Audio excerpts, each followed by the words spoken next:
Hello प्यारे बच्चों, आप सभी का इस प्यारे से चैनल राजपूत मैथ क्लासेस में आप सभी का स्वागत है। तो आज की क्लास में हम लोग प्रश्नावली 7E में जो आपको प्रश्न नंबर 1 से जो भी आपको प्रश्न दे रखे हैं, इन प्रश्नों का हल हम लोग आज की क्लास में समझेंगे। इससे पहले की वीडियो में हम लोगों ने प्रश्नावली 7D के सभी प्रश्नों का हल कंप्लीट किया था और मैंने आपसे कहा भी था अगली क्लास में हम लोग प्रश्नावली 7E के प्रश्नों का हल समझेंगे। अगर कोई नया बेसिक कॉन्सेप्ट है या फिर कोई नए फार्मूले हैं तो मैं आपको वीडियो में समझाऊंगा, लेकिन ऐसा कुछ भी नहीं है। कोई नया सूत्र नहीं लगेगा, ना तो कोई नया फार्मूला लगेगा। सूत्र और फार्मूला बात एक ही है, कुछ भी नहीं लगेगा। बस आपको एक काम करना है, आपने जो पिछला आपने पढ़ रखा है वो चाहे फार्मूले हो, चाहे आपका समाकलन करने का तरीका हो, ये सब जो भी मेथड आप सीख रखे हैं उन्हीं तरीकों को हम प्रश्नावली 7E में ही हम लगाएंगे। हाँ बेटा, कोई नया तरीका नहीं लगेगा। प्रश्नावली 7E में जो आप अभी तक 7 चैप्टर के अंतर्गत जितने भी आपने फार्मूले पढ़े हैं या फिर हम कहें समाकलन करने का जो भी तरीका आपने सीख रखा है उन्हीं तरीकों से ही प्रश्नावली 7E में जो भी आपको क्वेश्चन दिए होंगे उन्हें आप सॉल्व कर सकते हैं। ठीक है, इतनी बात आपको समझ में आ रही है। सर के कहने का मतलब है कोई नया फार्मूला या फिर कोई नया नियम नहीं लगने वाला है। पिछले नियम और पिछले सूत्रों से ही प्रश्नावली 7E के प्रश्नों का हल हो जाएगा, कोई दिक्कत नहीं है। यहां तक की बात क्लियर है। और हां, अगर वीडियो पे आए हुए हो तो अंत तक बने रहिएगा। चैनल पे नए हो तो चैनल को सब्सक्राइब, वीडियो को लाइक तुरंत कर दें, क्योंकि आज की क्लास में बहुत ही शानदार तरीके से मजा आने वाला है। पिछली वीडियो को देखने के लिए आपको मेरे चैनल के प्लेलिस्ट के माध्यम से जाके देखना होगा। मैंने प्रत्येक प्रश्नावली के प्रत्येक प्रश्न का मैंने कंप्लीट सॉल्यूशन आपको दिया है, वो भी बेसिक फार्मूले सहित। तो चलिए, क्लास में हम लोग देरी नहीं करेंगे, हम लोग प्रश्नों का हल समझना शुरू करते हैं। एक बात आपको मैं फिर बताना चाहूंगा, वीडियो की क्वालिटी आप जरूर बढ़ा लेंगे।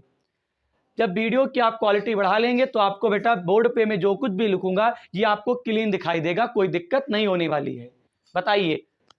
तो मैं उम्मीद करूंगा मेरे द्वारा बताए गए सभी तर्क वितर्क आप समझ चुके होंगे। अब चलिए प्रश्न नंबर 1 का हल हम लोग समझते हैं। हालांकि प्रश्न नंबर 1 के अंतर्गत आपको टोटल 5 खंड दे रखे हैं। डॉक्टर हरस्वरूप शर्मा प्रकाशन की जो कक्षा 12 की जो आपको पार्ट 2 जो आपको दे रखे हैं उसे ओपन करेंगे और उसमें आपका 7 चैप्टर के अंतर्गत जो आपको प्रश्नावली 7E दे रखा है उसे ओपन करें और मेरे साथ मैं जो भी बोर्ड पे मैं प्रश्न को लिखूं उसे अपनी कॉपी से मैच करें और प्रश्नों का हल आपको समझते चलना है।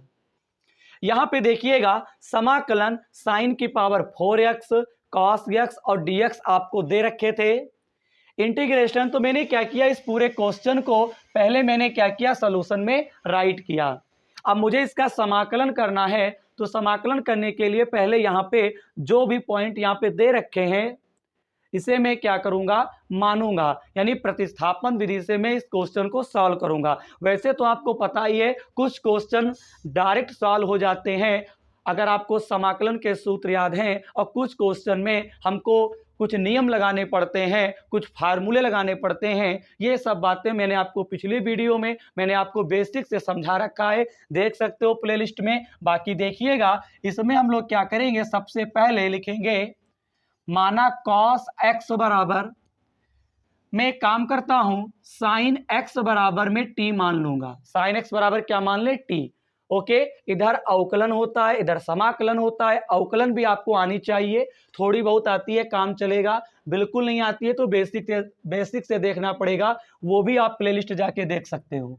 साइन एक्स का आपका अवकलन होता है cos x, इस साइड x है तो dx होगा, उधर आपका क्या हो जाएगा, dt हो जाएगा। यहां पे देखिए साइन x को हमने t माना था, यहां पे आप t लिख देंगे। पावर 4 है तो आपको पावर 4 लगा देना है। cos x और dx के स्थान पे हम लोग क्या लिख देंगे, dt लिख देंगे।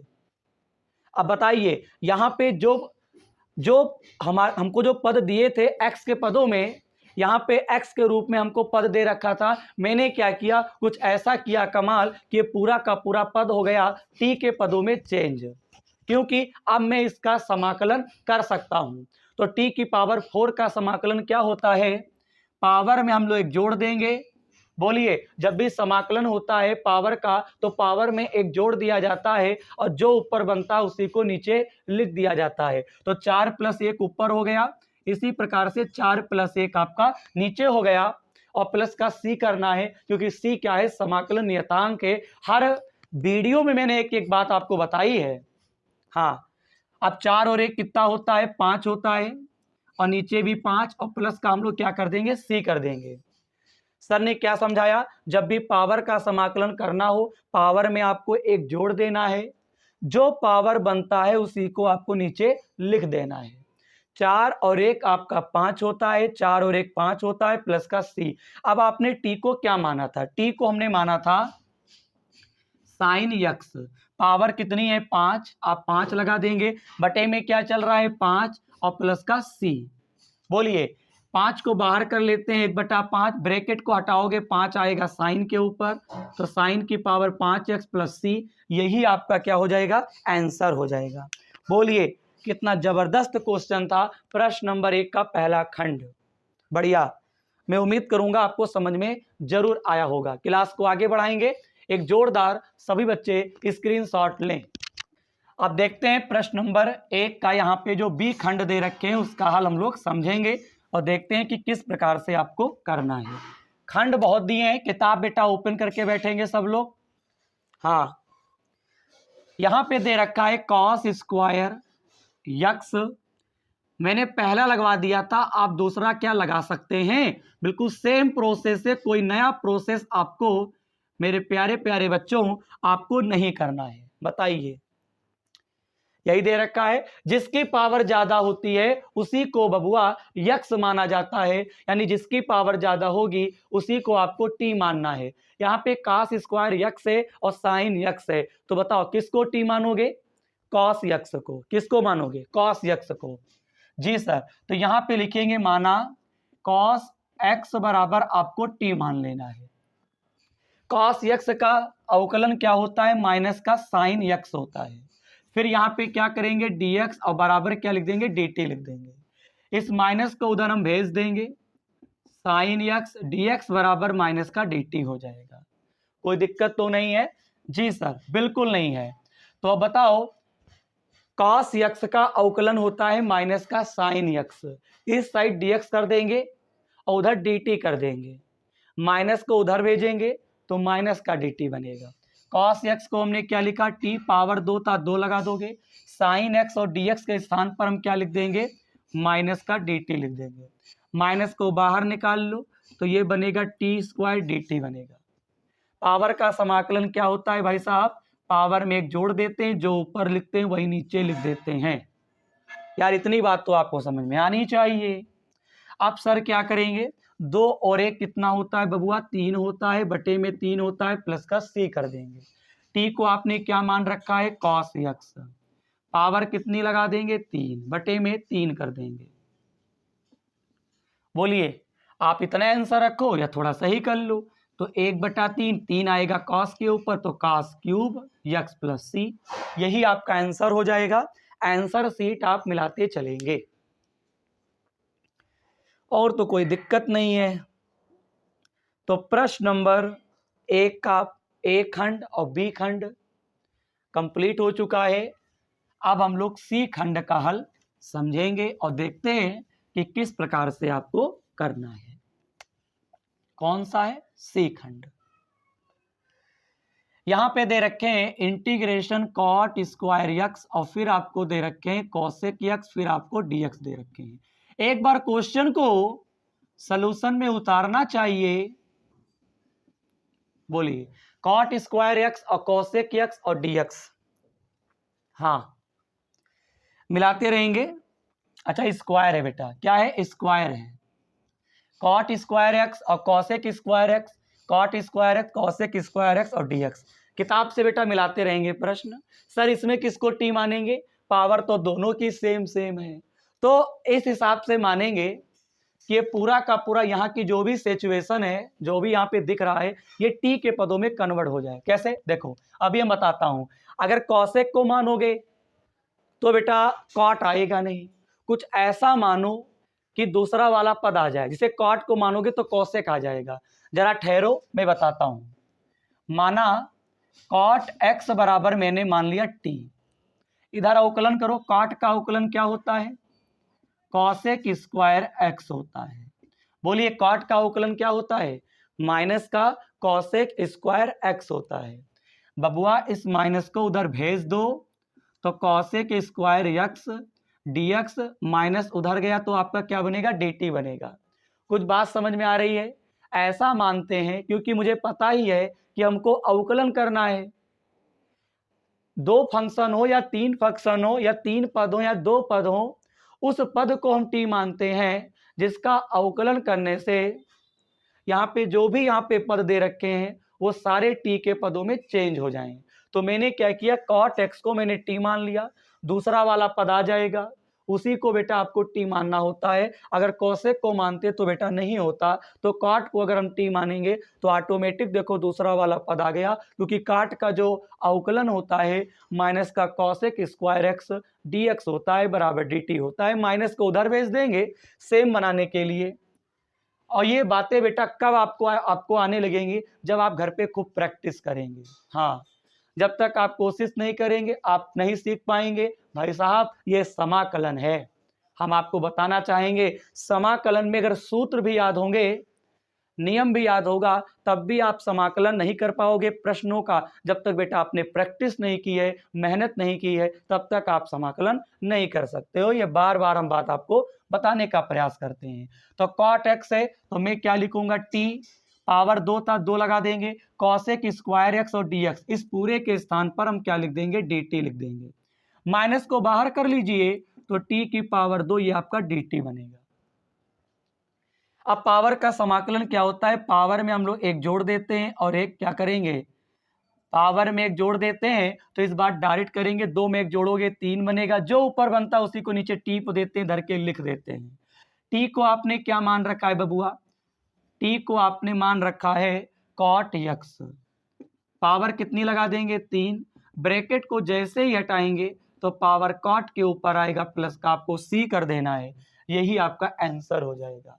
प्रश्न नंबर 1 का पहला, दूसरा, तीसरा तीनों खंडों का हल सेम था, कुछ खास नहीं था, बढ़िया था। अगला क्वेश्चन पेपर के लिए इंपॉर्टेंट है, यानी डी खंड इंपॉर्टेंट है। सर कैसे किया जाएगा? अरे मैं बताऊंगा, आप परेशान बिल्कुल ना हो। देखिएगा क्या है डी खंड। आपको दे रखे हैं सेक की पावर पी एक्स, फिर आपको दे रखे हैं tan x, integration sec p x tan x आपको इतना दे रखा है। आप कैसे करोगे? इस सवाल को करने के लिए मैं अपनी तरफ से क्या करूंगा? अपनी तरफ से पहले तो क्वेश्चन को उतार दिया गया। यह सवाल ऐसे नहीं लगेगा, हाँ भैया ऐसे नहीं लगेगा। इसमें हम क्या करेंगे? अपनी तरफ से सेक x से गुणा और सेक x से हम क्या करेंगे? भाग कर देंगे। हाँ बिल्कुल कर सकते हैं, अपनी तरफ से भी कर सकते हैं। है देखो बेटा सब दिमाग का खेल है, ऐसे नहीं कर पाओगे जब तक प्रैक्टिस नहीं करोगे। अब मैंने क्या किया? इस सेक के ऊपर 1 मान लिया। अब इस पावर को बेटा नीचे से ऊपर सेक को ले जाएंगे तो इसकी पावर चेंज हो जाएगी। तो हम कह सकते हैं ये ऊपर जाएगा तो ये बनेगा सेक के ऊपर -1x। देखो होल आप लिखोगे तो 1 लिखोगे, और ये ऊपर जाएगा तो माइनस हो जाएगा। तो इसको ये पावर जो 1 है ये सेक के ऊपर आ जाएगा। हाँ, और इधर क्या लिखेंगे? tan x, और ये आपका सेक x, और बाहर dx चल रहा है। इन दोनों के क्या है? आधार बराबर हैं, घाते जुड़ जाएंगी। सेक सेक दे रखा है तो घाते जोड़ दो, एक घात प्लस में है एक घात माइनस में है तो p -1 बनेगा, और ये आपका tan x हो गया, सेक x हो गया, dx हो गया। अब आपको बेटा t मान लेना है। सर जी क्या मान लेना है? t मान लेना है। पहले बताओ सेक x एक बार लिखेंगे, p में से 1 माइनस हो जाएगा। अब यहाँ पे लिखो माना सेक x बराबर हमने t मान लिया, इधर आपका अवकलन होगा। सेक x का अवकलन होता है सेक x इंटू tan x इस साइड आपका dx रहेगा, उधर dt रहेगा। और देखिए पूरा का पूरा सिस्टम बन गया। सेक यक्स है, उसके स्थान पे t लिख देंगे, पावर आपका p माइनस 1 है तो p माइनस 1 कर देंगे। tan x और सेक यक्स और dx के स्थान पर हम लोग क्या लिखेंगे, dt लिखेंगे। बताइए अब t की पावर p माइनस 1 का समाकलन क्या होगा, बताइए। अब तो हम समाकलन कर सकते हैं, कुछ ऐसा मानते हैं, कुछ ऐसा कर्म करते हैं इन प्रश्नों में कि समाकलन करने के लायक यानी सूत्र के लेवल बन जाता है। तो t की घात p माइनस 1 है, अब हम वास्तव में इसका समाकलन कर सकते हैं, बस ये पावर है। अब पावर का समाकलन क्या होता है, पावर में आपको एक जोड़ देना है और जो ऊपर बनता है उसी को आपको नीचे लिख देना है और c कर देना है। बताओ 1 से 1 क्या हो गया, कैंसिल हो गया, 1 से 1 क्या हो गया, कैंसिल हो गया। 1/p लिख के t के ऊपर p प्लस का c कर देंगे। सर जी आगे का प्रोसेस जरा बता दीजिए। बिल्कुल बताएंगे मेरे लाल।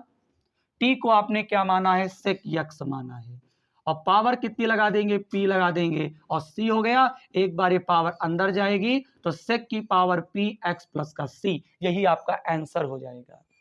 आपको पता चल गया होगा कि शुरुआत में सेक यक्स से गुणा, सेक यक्स से भाग क्यों किया गया। गुणा का मतलब ऊपर लिखा गया, भाग का मतलब नीचे लिखा गया। भाग वाले को ऊपर लेंगे, माइनस का 1 हो गया। यहाँ पे सेक एक्स की पावर p माइनस 1, p में से 1 घट जाएगा। एक tan x, एक सेक यक्स, x ही लिख देंगे। मैंने सेक यक्स को t मान लिया, ये पूरा का पूरा लेवल आ गया। इस पूरे के स्थान पे dt, पावर का समाकलन, पावर में एक जोड़ देना है और जो पावर बनता है उसको नीचे लिख देना है। 1 1 कैंसिल हो गया, 1/p बाहर करेंगे। t को मैंने सेक यक्स माना था, पावर p लग गया प्लस का c, यही आपका आंसर हो जाएगा। अब प्रश्न नंबर 1 के अंतर्गत 4 खंड हो चुके हैं, अब लास्ट खंड बचा है, उसका भी हल हम लोग समझेंगे। पहले इतने का स्क्रीनशॉट, मैं उम्मीद करूंगा आपने स्क्रीनशॉट ले लिया होगा। अब मैं प्रश्न नंबर 1 का ही, ये इंपॉर्टेंट था क्योंकि मैं बता देता हूं कि कौन सा क्वेश्चन पेपर में आने वाला है। प्रश्न नंबर 1 का हम लोग ई खंड जो दे रखे हैं उसका हल हम लोग समझेंगे और देखते हैं कि किस प्रकार से आपको करना है। कौन सा है, ई खंड। देखिए साइन यक्स आपको दे रखे हैं और एक आपको दे रखा है कॉस यक्स। चलिए बहुत बढ़िया क्वेश्चन है, मैं तो कहता हूं कि ये आप खुद लगा सकते हैं। आप टी मानेंगे, किसको मानेंगे, साइन एक्स को।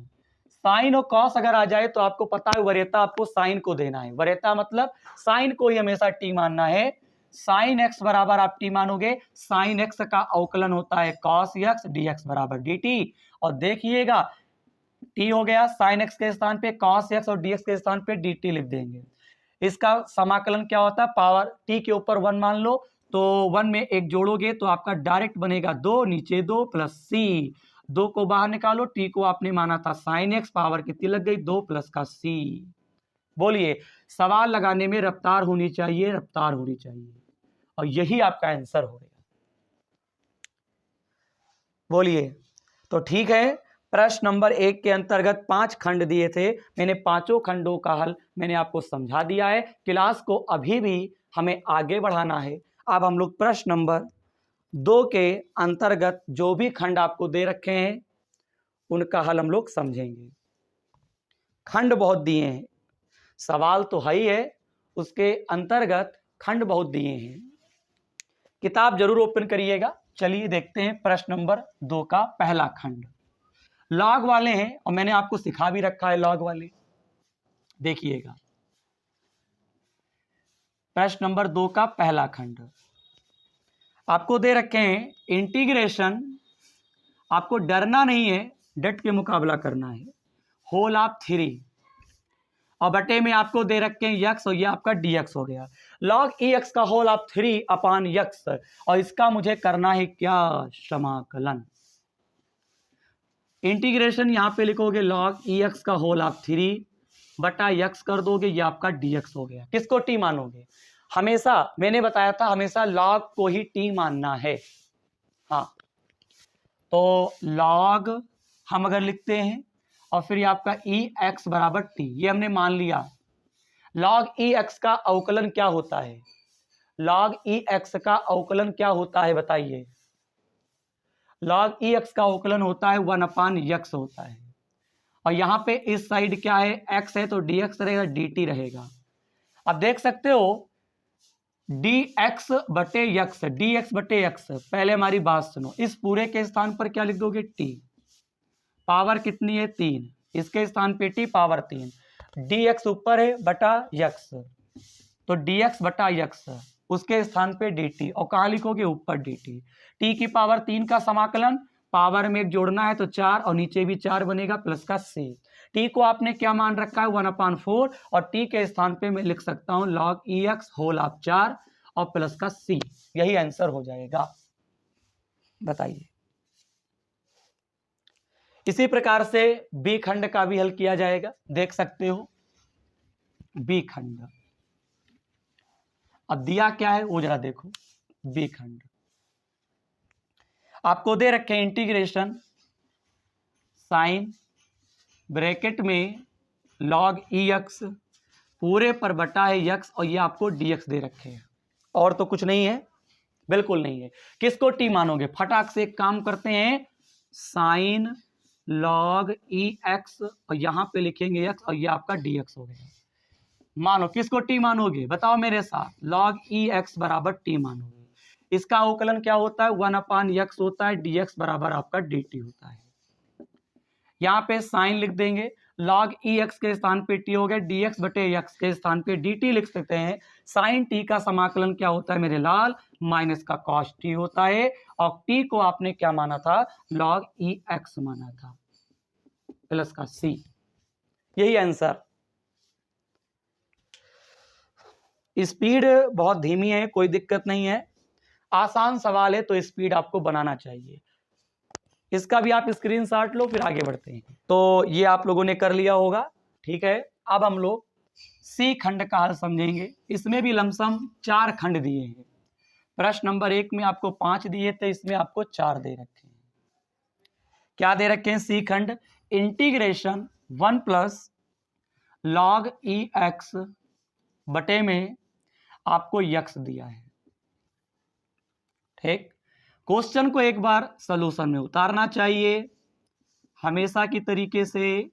किसको टी मानोगे, सर जी लॉग को मानेंगे, लेकिन पूरे को मानोगे। 1 प्लस log ई एक्स बराबर टी। 1 का अवकलन क्या होता है, 0 होता है, और log ई एक्स का क्या होता है 1/x, इस साइड dx रहेगा, dt रहेगा, तो 1/x dx बराबर dt। इस पूरे के स्थान पे हम t लिख देंगे, dx बटे x के स्थान पे dt लिख देंगे, 1 मान लेंगे। t की पावर 1 का समाकलन क्या होगा, पावर में जोड़ देंगे तो 2 बना, और वही 2 नीचे लिख देंगे। t के स्थान पे हम क्या, 2 को बाहर करो तो 1/2 बाहर आ गया। t को आपने क्या माना था, 1 प्लस log ई एक्स माना था। t को आपने 1 प्लस log ई एक्स माना था, पावर कितनी है 2, और प्लस का c, यही आंसर हो जाएगा। 1/2 ब्रैकेट के अंदर 1 प्लस log एक्स का whole of square plus c, ठीक। डी खंड देखते हैं कि कैसे आपको करना है। डी खंड प्रश्न नंबर 2 का डी खंड। तो यहां पे देख सकते हो ये प्रश्न नंबर 2 का ये डी खंड है। 4 ही खंड आपको दे रखे हैं, और मेरा प्रश्न नंबर 2 का कंप्लीट हल हो जाएगा, ठीक है। तो यहां पे भी आपको क्या करना है, बस तुरंत आपको यहां पे लिखना है log ई एक्स बराबर टी मानना है। इसका अवकलन क्या होता है, 1/x होता है, dx बराबर dt होता है। आपको log x का तो अवकलन जरूर याद हो गया होगा, यानी डिफरेंशिएशन आपको जरूर याद हो गया होगा। अब देखिएगा कुछ खास नहीं है, dx बटे x, dx बटे x क्या लिख सकते हो, dt ऊपर लिखा जाएगा। यहाँ पे cos स्क्वायर है, log ex को आप क्या लिखेंगे, t, तो ऊपर 1 मान सकते हैं। 1/cos किसके बराबर होता है भाई साहब, sec के बराबर होता है, तो sec स्क्वायर आपका बनेगा t, और ये आपका dt। sec स्क्वायर t का आपका समाकलन होता है tan t। अगर आपने बेसिक दे रखा होगा, बेसिक अगर देख रखा है तो आपको सारे सूत्र याद होंगे। sec स्क्वायर t का समाकलन होता है tan t, और हमने t को क्या माना है बताओ, log ई एक्स माना है, और प्लस का क्या हो गया c, यही आपका आंसर। एक बार मैं फिर से समझा दूं, प्रश्न नंबर 2 का ये डी खंड है लास्ट। ये क्वेश्चन था, क्वेश्चन को सॉल्यूशन में उतारा गया, log ई एक्स बराबर टी मान लिया, इसका आपका अवकलन होता है 1/x dx बराबर dt।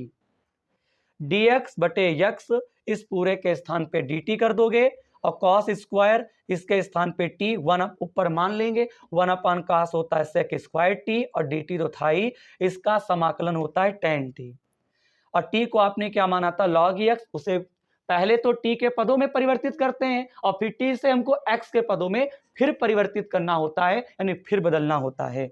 बताइए कोई दिक्कत तो नहीं है? तो ठीक है, आज की क्लास आपको कैसी लगी? हालांकि आज बहुत ही कम प्रश्नों का हल आज के वीडियो में हम लोग समझ पाए, लेकिन क्या किया जाए, प्रश्न नंबर 1 और प्रश्न नंबर 2 के अंतर्गत लमसम बहुत सारे खंड थे। प्रश्न नंबर 1 के अंतर्गत आपको 5 खंड दिए थे, प्रश्न नंबर 2 के अंतर्गत आपको 4 खंड दिए थे, टोटल 9 खंड हो गए। तो ये प्रश्न ही तो हैं, आपको चिंता नहीं करना है।